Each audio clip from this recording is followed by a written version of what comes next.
वसीम भाई, ये आंदोलन क्या है, किस लिए कर रहे हो, क्या मसला है?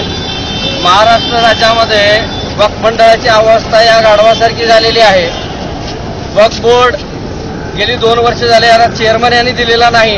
वक्फ बोर्डावरती महाराष्ट्र राज्यामध्ये प्रत्येक ठिकाणी अतिक्रमण होत आहे। ग्रामीण भागामध्ये जातीय सलोखा निर्माण होतोय, परंतु या वक्फ बोर्डच्या या प्रशासनाच्या डोक्यामध्ये ही गोष्ट शिरत नाही। मागे एक निकाल आला, त्याची पूर्तता त्यांनी केलेली नाही।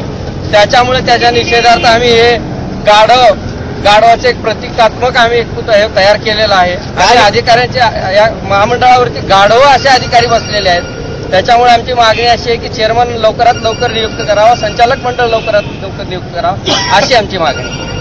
हा मोर्चा कुठे चालला आता? हा मोर्चा नाही सर, मी एकटा जाणार आहे। एकटा निवेदन कलेक्टर साहेबांना देण्यासाठी चाललोय। सगळे सहकारी माझे कलेक्टर ऑफिसला जमा होणार आहे। जास्त माणसं इथं मी मोर्चाच्या स्वरूपात जात नाही। मला एक बाबासाहेब आंबेडकरांची लोकसंविधानाची घटनामध्ये दिलेलं आहे, त्या पद्धतीने मी गाढवाचं एखादं निषेध प्रक्रिया माझी निषेध व्यक्त करतो। या पद्धतीनं निषेध व्यक्त करून मी जिल्हाधिकारी साहेबांना निवेदन देणार। ठीक, चल।